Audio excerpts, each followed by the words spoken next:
benteng ini dikerjakan pada satu malam.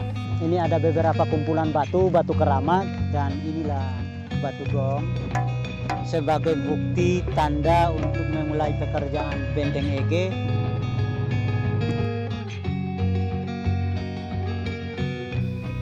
Di sekitar saya ini adalah kerang-kerang kimah kulitnya, dan di sini dimanfaatkan oleh masyarakat setempat untuk membuat garam.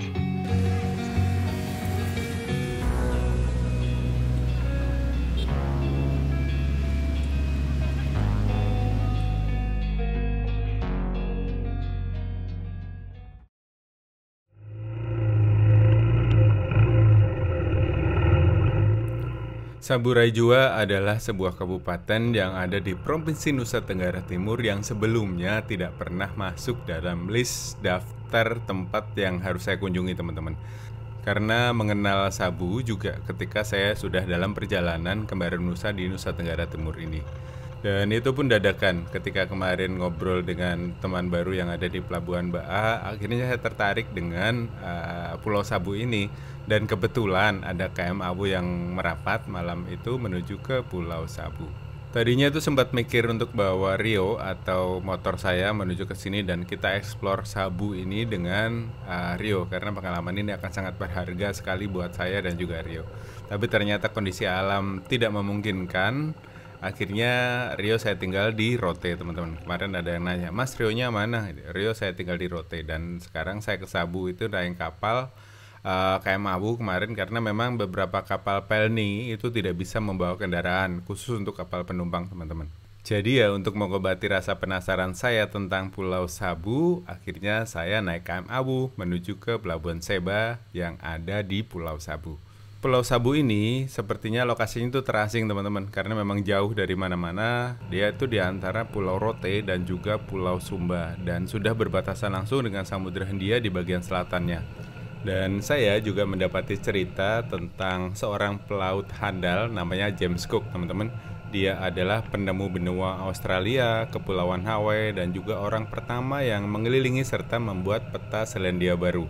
Wah, ini keren sih. Dan beliau ini singgah di Pulau Sabu itu dalam perjalanan menuju ke Batavia karena kapalnya terdampar di sini, teman-teman. Jadi dalam tahun 1770 KM HM Buck Canterbury yang terdampar di Pulau Sabu akibat kehabisan perbekalan.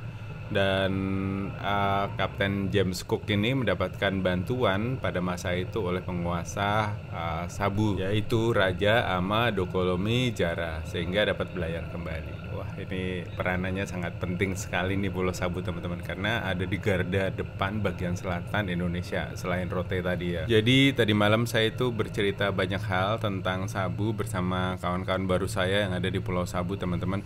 Dan asiknya bercerita banyak hal dengan teman-teman baru seperti ini, saya juga mendapatkan banyak sekali cerita-cerita menarik tentang pulau ini. Salah satunya adalah asal-usul dari masyarakat Sabu.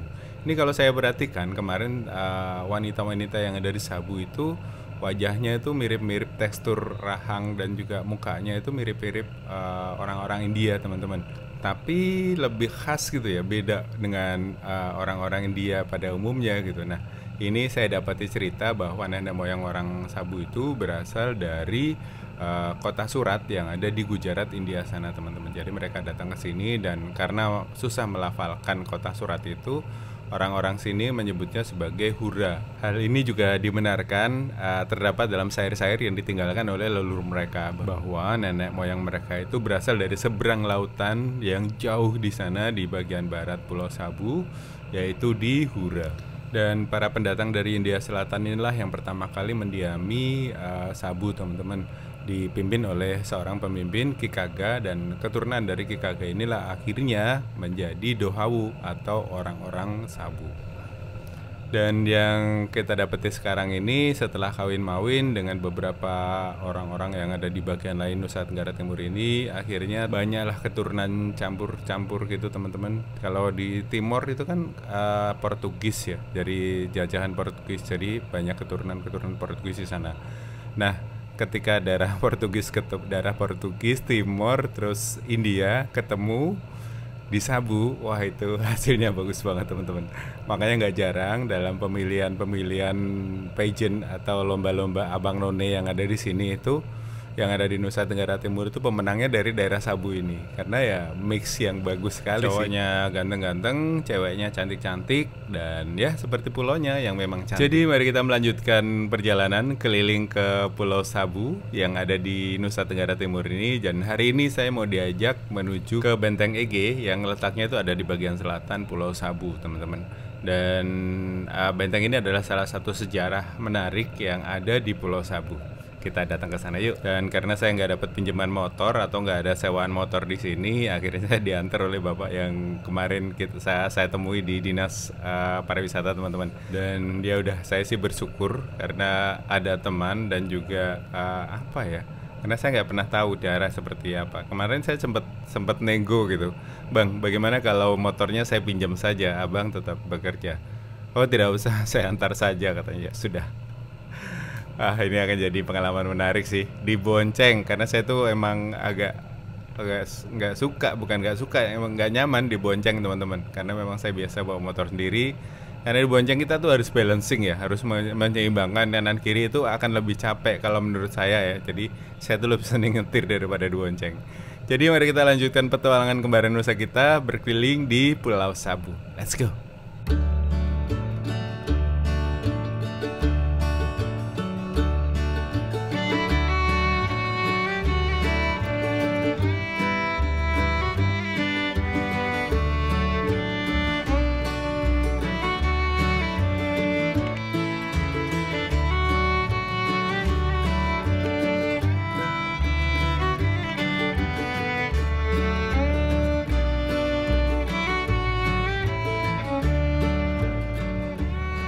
Dan dalam perjalanan menuju ke Benteng Ege, saya itu disuguhi pemandangan sangat indah sekali, teman-teman. Asli, saya itu melewati sebuah bukit atau perbukitan gitu dengan lembah-lembah di kanan kiri. Terus di depan itu, jauh di sana itu adalah Samudra Hindia yang berbatasan. Kalau kita lurus terus gitu, kita tarik garis lurus, kita akan sampai di benua Australia. Wah, ini menarik sekali. Jadi orang-orang di sini itu kalau di Australia sedang musim dingin itu kena angin dinginnya juga, teman-teman. Jadi di sini tuh merasakan imbas hawa dinginnya di Sabu itu. Apalagi kalau Oke, mari kita lanjutkan perjalanan lagi menuju ke Benteng Ege. Dan jaraknya sebenarnya nggak lama. Kalau dari peta yang saya lihat itu nggak sampai 40 menit atau 1 jam lah. Nah ini saya lebih dari 1 jam karena memang berhenti karena banyak sekali spot-spot menarik, seperti di atas bukit tiba-tiba ada banyak kuda yang merumput, kuda-kuda liar dengan foreground perbukitan yang cantik. Itu kan rasanya sayang banget kalau nggak diabadikan dalam sebuah foto atau video gitu. Jadi makanya saya sering-sering berhenti. Enak sekali si abang yang nganter saya ini itu nggak rewel gitu. Ya udah berhenti bang berhenti bang gitu. Dia berhenti gitu. Asik kok orangnya. Saya merasa beruntung sih ketemu dengan orang-orang baik selama perjalanan ke Baran Nusa ini.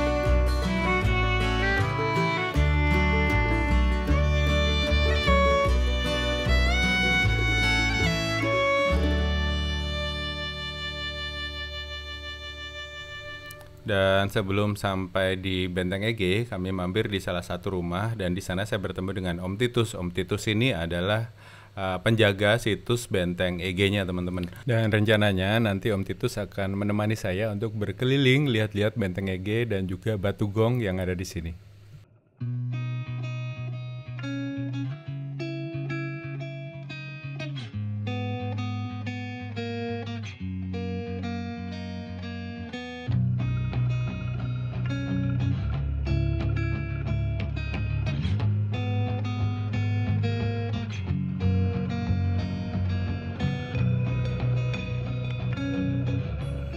Dan setelah ngobrol-ngobrol sebentar serta minum air gula sabu, wah ini adalah salah satu menu yang wajib kalian coba kalau datang ke Pulau Sabu teman-teman.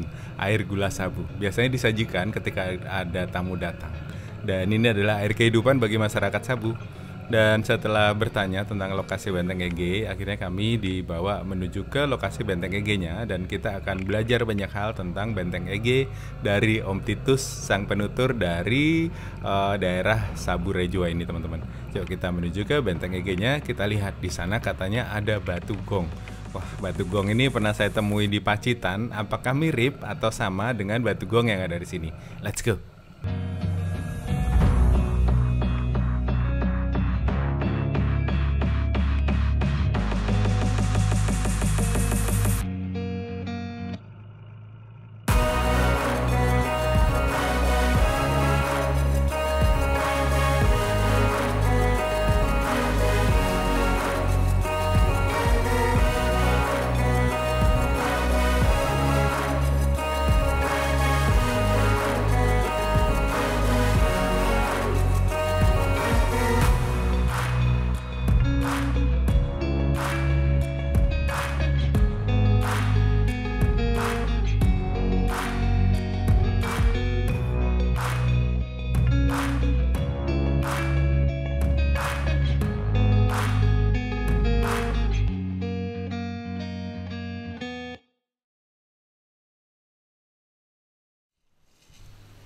Dan setelah sampai di dalam Benteng Ege, saya diajak menuju ke salah satu rumah yang dulu dipakai oleh raja yang berkuasa di daerah ini teman-teman, atau tetua adat yang berkuasa di daerah ini.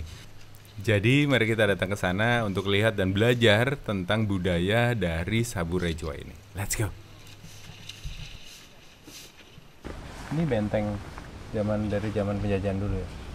Benteng ini pada zaman kerajaan. Oh. Benteng dibuat ini saat zaman kerajaan dulu. Jadi benteng ini sudah ada setelah baru masuk penjajahan. Oh. Jadi para penjajahan Belanda, Inggris, mereka duduki benteng ini. Oh gitu. Jadi sebelum penjajahan sudah ada ya? Sudah ada. Dan benteng ini dikerjakan pada satu malam. Nah, Itu malam aja? satu malam aja. Jadi semua pasukan dari Laut Selatan digerakkan oleh Raja Laut Selatan yang bernama Lakilu dengan pengawalnya Labangata untuk mengerjakan pagar ini. Dan mereka selesaikan pada satu malam. Oh ya, buat kalian yang mau eksplor tempat-tempat di daerah Nusa Tenggara Timur itu khususnya Sabu, Sumba, Rote, itu usahakan kalian bawa sirip pinang ya teman-teman. Karena masyarakat di sini itu punya tradisi unik yaitu mengunyah sirih dan buah pinang. Kalau di Jawa kan sirih itu dikunyah daunnya ya, yang nenek-nenek kakek kita dulu itu daunnya gitu ya. Nah di kebanyakan daerah yang ada di Nusa Tenggara Timur ini yang dikonsumsi itu biasanya buahnya, buah sirihnya teman-teman yang panjang itu. Dan mereka biasa makan sama pinang, baik itu pinang kering ataupun pinang yang masih segar. Ya ini mirip-mirip lah dengan di Papua juga teman-teman. Dan saya itu belum berani nyoba karena dapat banyak informasi kalau ini tuh buat orang-orang yang pertama itu pasti akan memabukkan. Dan ketika mabuk pinang ini itu lebih dahsyat efeknya daripada mabuk laut ataupun mabuk minuman keras. Jadi saya belum berani coba teman-teman. Nantilah kapan-kapan. Gak afdol ya rasanya kita udah keliling NTT tapi tidak nyoba salah satu tradisinya masyarakat sini yaitu makan sirip pinang. Nanti mudah-mudahan ada waktu dan kesempatan dan keberanian saya untuk nyobain sirip pinang yang ada di sini. Ya udah, mari kita dengarkan cerita dari Om Titus tentang Benteng Ege ini. Ada kegiatan-kegiatan ritual adat, tempat makannya dan tempat kuahnya yang gantung dan sendok yang ada di sini. Meninggal itu tempat sandarannya di sini, mayatnya di sini. Oh gitu. Jadi kalau perempuan dia duduk menghadap ke tiang sana. Nah, kalau laki-laki dia duduk dan menghadap tiang sana. Jadi dia bukan kayak orang Kristen atau orang apa. Jadi didudukin jenazahnya? Iya, diduduk. Jadi kayak ini. Nah, jadi dia diduduki sandar kayak gini. Jadi kalau perempuan dia menghadap ke sana. Oh gitu. Nah, Kalau laki-laki nggak ada ke sana? ya menghadap. Dibungkus dengan sarung sabu kalau perempuan. Kalau laki-laki dibungkus dengan selimut sabu. Beda ya sarung sama selimut ya? Beda. Kalau kayak gini ini selimut. Oh itu selimut. Ya, selimut. Ini yang atas biasa buat nyimpan bahan makanan atau tidak? Di atas ini tidak simpan bahan makanan, tetapi untuk kegiatan ritual para perempuan dan lebih rincinya bahwa zaman dulu seperti cerita ada zaman Siti Nurbaya. Di Sabu gitu. juga zaman dulu zaman kerajaan itu ibaratnya zaman Siti Nurbaya juga. Jadi Gitu. para gadis-gadisnya raja mereka tinggal di atas loteng. Ada jam-jam tertentu yang diiringi atau dipandu oleh dayang-dayang raja. Dulu juga di Sabu berlaku zamannya Siti Nurbaya. Ada pengit gitu ya? Iya. Jadi ada waktu-waktu tertentu kayak waktu mandi, waktu makan itu semua para gadis-gadis raja itu diiringi dan dipandu oleh para dayang-dayang raja. Gadis raja itu maksudnya anak raja? Anak raja. Oh, anak raja. Anak raja. Semua anak gadisnya raja itu di atas loteng.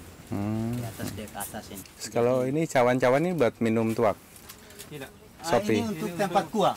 Kuah saat ritual itu ini yang dipakai. Kalau nasi kan di situ. taruh di situ sama dagingnya itu, terus di kuahnya ya nanti taruhnya di sini. Sopi gitu ya? Tidak, maksudnya untuk kayak kuah itu kuah. daging. Oh, Atau kuahnya. Mangkok ya, kayak mangkoknya Ya, gitu. mangkok nggak ganti mangkok lah. Sendoknya yang pakai itu. Kelapa itu. Kalau ini haik ini dia berbentuknya berbeda. Memang bisa dipakai untuk minum tuak atau minum air, tetapi ini di dalam rumah adat ini dipakai untuk tatkala tamu masuk ke sini sampai di pintu itu akan dipercik dengan air.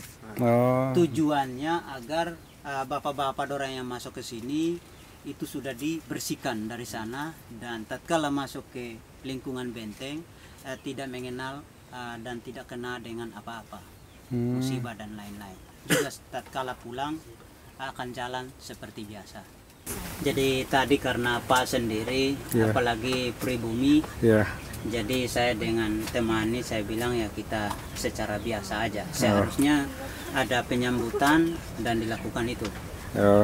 Baru-baru dari tim dari provinsi, Irda provinsi baru-baru disambut secara adat.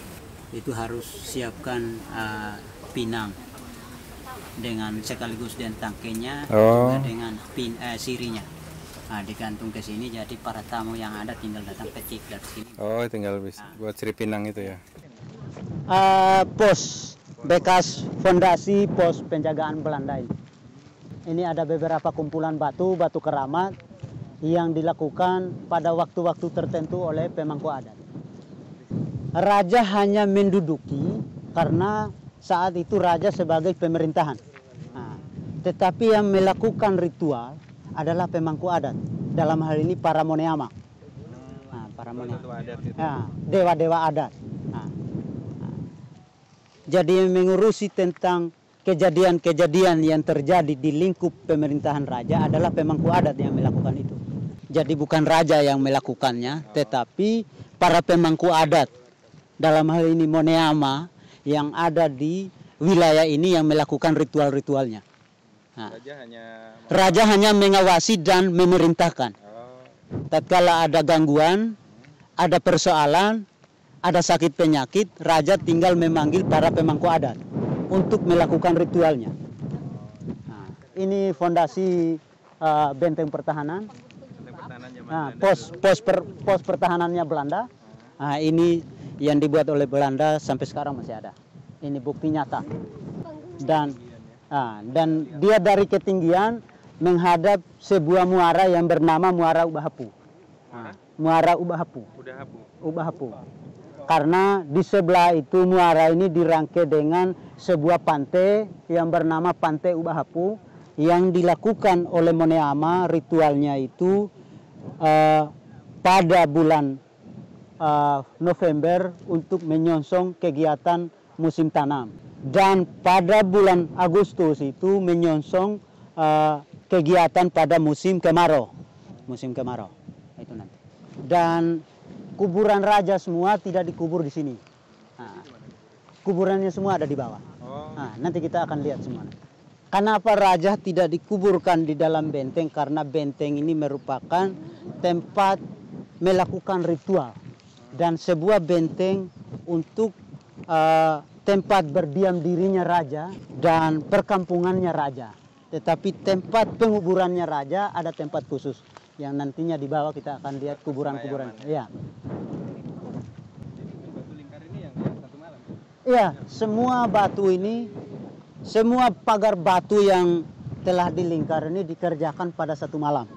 Pada satu malam. Nah, oleh manusia laut yang digerakkan oleh Raja Laut Selatan yang bernama Lakilu dengan pengawal Raja Laut Selatan itu adalah Labangeta. Labangeta. Atas kesepakatan dan persetujuan dengan pengawal raja dalam pemerintahan raja saat itu, yaitu Ama Lado Jami.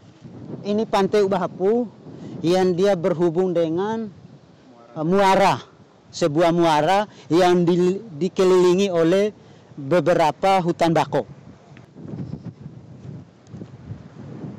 Inilah Pantai Ubahapu yang pada musim menghadapi musim tanam itu, musim hujan itu, para pemangku adat dia melakukan ritual di pantai ini untuk meminta kesuburan dan lain-lain serta menghalangi sakit penyakit pada tanaman pada musim tanam. Nah, dan pada bulan Agustus ini para pemangku adat juga melakukan ritual itu untuk menghadapi kegiatan musim kemarau seperti iris tuak, pengolahan garam secara tradisional oleh para masyarakat yang ada di sini. Ini sungai yang dikatakan muara. Ya. Jadi nanti pada bulan ini laut akan menutup, menggiring pasirnya semua untuk menutup muara ini, dan air laut semua akan masuk tergenangi semua sampai ke hutan bakau itu. Dan hujan pertama, tatkala banjir datang, dia akan membongkar lagi. Membongkar lagi. Pasir ini ya? Iya, pasir ini. Jadi terhubung lagi sama ya. Jadi sejak bulan Juni sampai pada bulan Januari nanti, dia air masih full di muara itu. Dan maka ikan semua akan bermain di sini. Dia akan ada di sini sampai besar. Dan pada bulan November, para pemangku adat itu bersama dengan masyarakat sini untuk menangkap ikan di sini. November. Yang namanya lakukan ritual Bagarai. Bagarai. Lakukan ritual Bagarai. Saat lakukan itu, semua masyarakat dengan pemangku adat akan melakukan jala ikan di sini, dan itu akan dibagi kepada masyarakat yang ada. Dan ada ikan-ikan yang dipilih dari berbagai jenis ikan, itu akan mereka bawa, para pemangku adat itu akan bawa melakukan ritual. Ritual. Gitu. Jadi sungai ini, muara ini cukup keramat. Juga pantainya juga cukup keramat.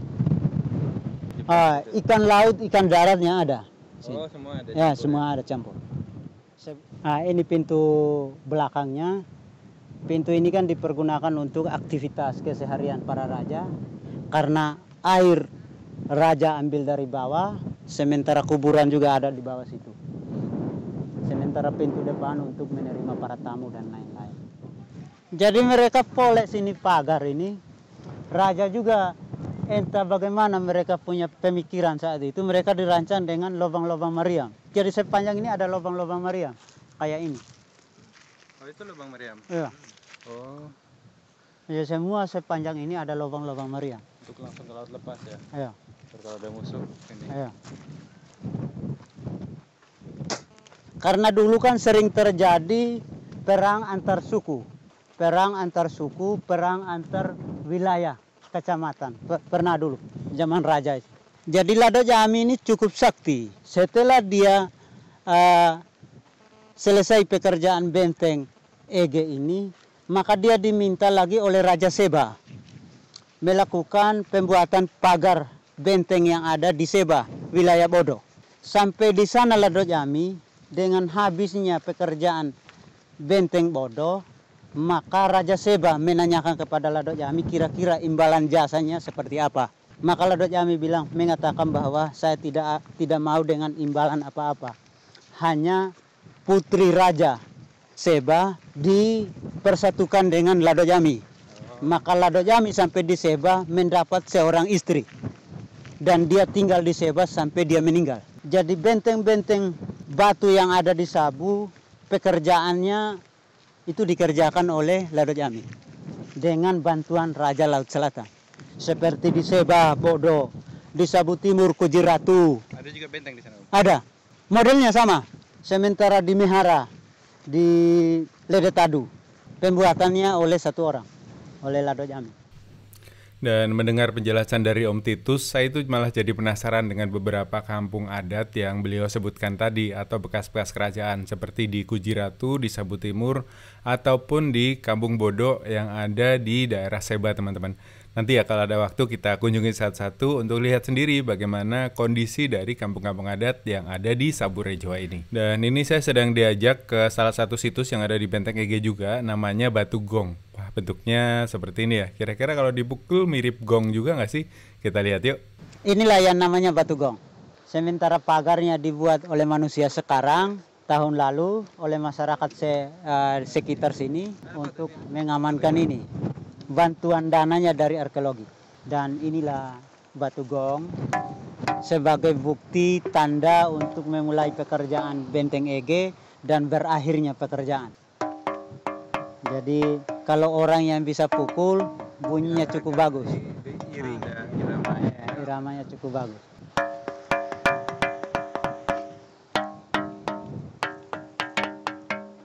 Iramanya sama ke gong dan tambur yang asli. Jadi beberapa buah yang ada bekas tanda ini saja yang gongnya. Sementara yang tidak ada bekas termasuk yang ini, menurut cerita yang saya peroleh, yang ditinggalkan oleh nenek moyang itu bahwa pasukan-pasukan yang sisa saat pekerjaan pagar ini selesai, sebagian pasukan kembali ke laut bersama Lakilu dan Labangata, sementara sebagian pasukan ditinggalkan di darat. Dia yang jadi batu. Jadi ada beberapa di dalam benteng, ada beberapa yang ada di sini, termasuk yang itu. Makanya saat pembangunan pagar batu ini, maka batu ini tidak dipakai karena adalah pasukan-pasukan yang sisa. Sebagai penjaga Batu Gong dan juga sebagai penjaga benteng. Gitu. Ada punanya mah, dauhe punan. Oh, joki yang lebih tahu karena baru-baru dia yang kerja ini benteng. Ini dorang ini. Ini pasukan-pasukan yang sisa ini. Leko panorin ada.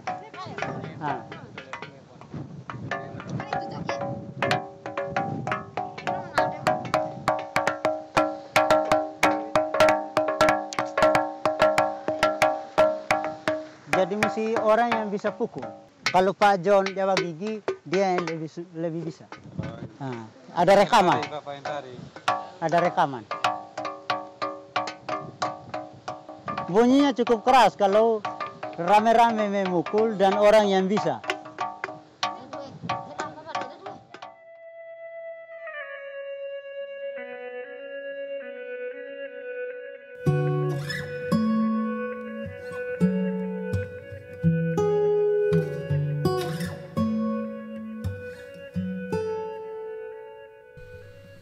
Dan setelah mendengarkan cerita tentang Batu Gong, saya diajak ke salah satu situs juga yang ada di sini, yaitu makam Belanda. Nah, di sini itu ditemukan makam-makam pada masa lalu, teman-teman, tinggalan dari masa lalu, yaitu makam-makamnya orang Belanda yang ada di Pulau Sabu Rejoa ini. Ya, dulu dalam masa penjajahan, Sabu ini diperintahkan oleh penguasa Belanda yang ada di Kupang untuk menyiapkan bala tentara buat mereka gitu ya, teman-teman. Dan karena lokasinya ini sangat strategis berbatasan langsung dengan benua Australia, makanya daerah ini dijaga oleh pemerintah Hindia Belanda yang saat itu berkuasa di Pulau Sabu.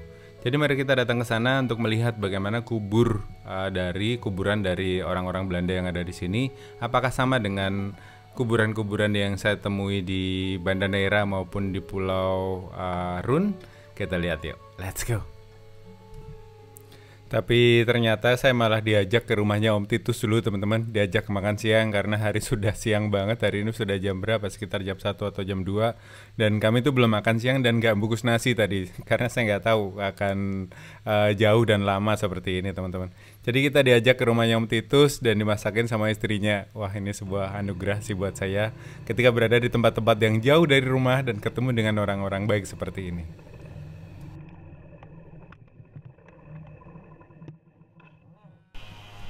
Dan setelah kenyang karena sudah makan bareng-bareng dengan Om Titus dan istrinya di rumahnya beliau, saya diajak menuju ke tempat situs kuburan kuno yang ada di Saburai-Jua ini. Dan ini adalah kuburan dari orang-orang Belanda yang meninggal waktu bertugas di Saburai-Jua ini teman-teman. Jadi mari kita let's go lihat seperti apa ya kuburan Belanda yang dibangun pada masa lalu itu. Let's go. Nah inilah kuburan Belanda yang tadi diceritakan oleh Om Titus teman-teman. Jadi ini adalah peninggalan dari masa penjajahan Belanda dulu di Pulau Saburai-Jua. Dan ini juga bukti bahwa dulu penjajah Belanda itu sampai di sini juga teman-teman. Dan melakukan perjalanan-perjalanan untuk eksplorasi tempat-tempat yang seru seperti ini rasanya itu nggak pernah membosankan ya. Selalu ada cerita-cerita menarik dalam sebuah perjalanan seperti ini. Wah ini tuh saya baru tahu ternyata Belanda itu sampai ke sini juga gitu ya. Padahal Sabu ini kan pulaunya terisolasi kecil gitu, terapung di antara Sabu dan juga Sumba teman-teman.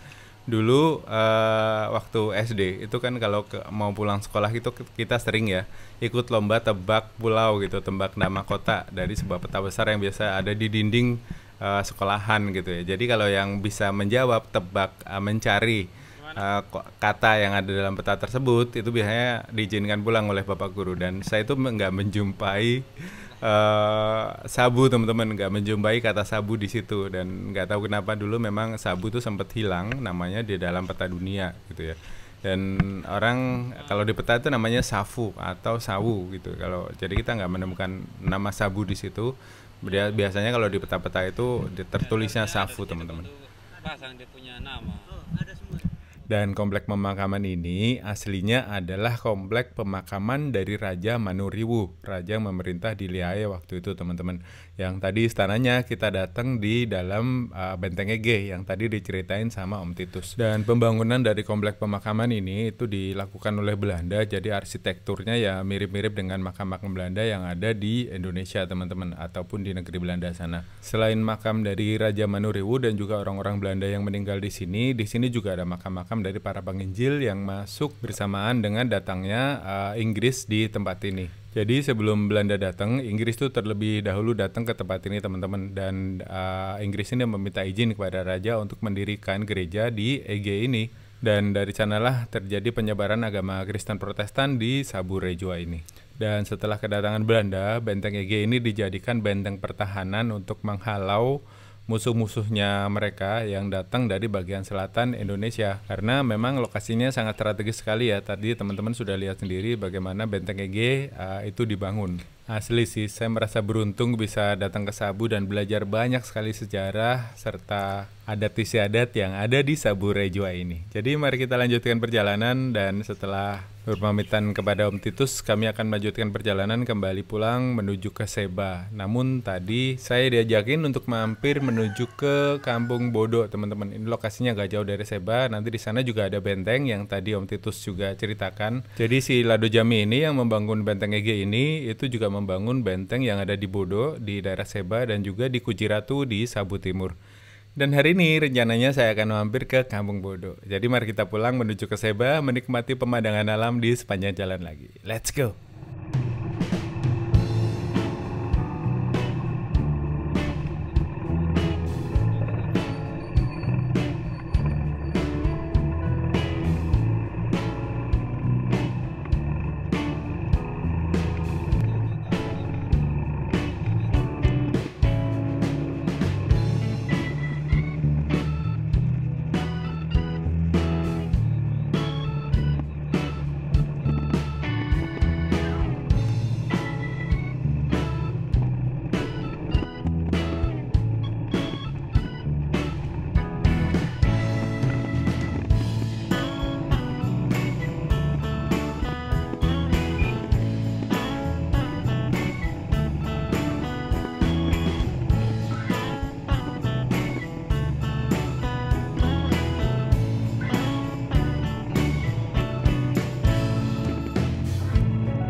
Dan ini saya sudah sampai di Kampung Bodo teman-teman, salah satu kampung adat juga yang ada di Saburai Jua. Dan ini letaknya tidak jauh dari kota Seba ya teman-teman.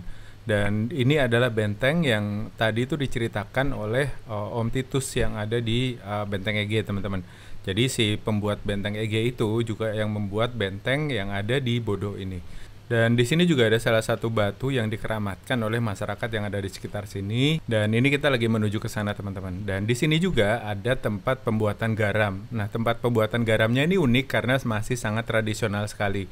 Jadi memanfaatkan cangkang-cangkang dari kerang kima yang besar-besar sekali. Itu saya nggak kebayang kerangnya sebesar itu, dalamnya seperti apa teman-teman.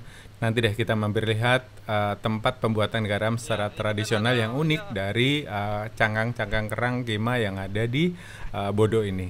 Jadi mari kita lanjutkan petualangan kali ini di Saburai Jua. Let's go!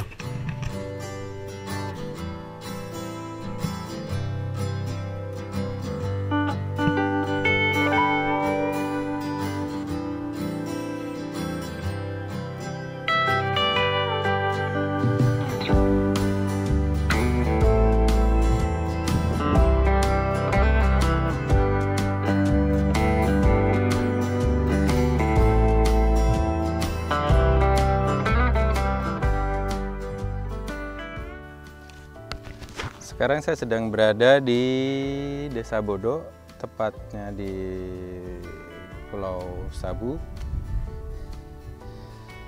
Di sekitar saya ini adalah kerang-kerang kima kulitnya, dan di sini dimanfaatkan oleh masyarakat setempat untuk membuat garam.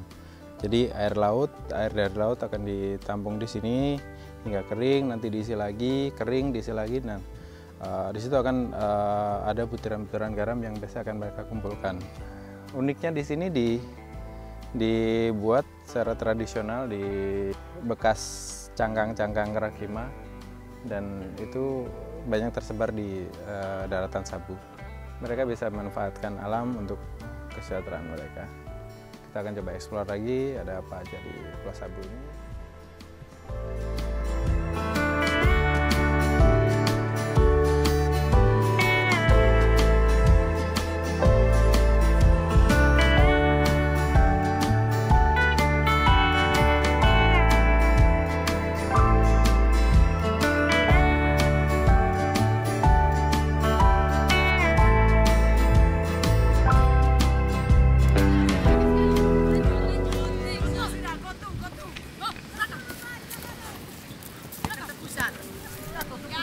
Dan sore harinya saya menikmati senja di pantai Seba teman-teman, atau di pelabuhan yang tempat kemarin kita mendarat. Dan senja di Sabu itu nggak pernah salah sih, seperti senja-senja lain yang ada di Nusa Tenggara Timur ini. Dan sore ini senjanya indah sekali teman-teman, sunsetnya tuh bagus banget. Dan sore ini saya tuh ngiri sama anak-anak ini teman-teman, mereka bisa bermain bola di pantai dengan senja yang secantik ini. Wah, itu luar biasa sih. Jadi lahan bermain mereka ya di sini nih. Kalau sore itu mereka selalu main bola di sini. Dan ini akan jadi agenda saya selama di Sabu untuk menikmati senja di pantai seperti ini. Mantap sekali. Dan videonya mungkin saya akan cukupkan sampai di sini. Kita lanjutkan lagi di episode-episode selanjutnya. Nantikan ya teman-teman. Terima kasih buat kalian sudah nonton sampai selesai videonya. Sampai ketemu di video-video berikutnya. Salam Gembara.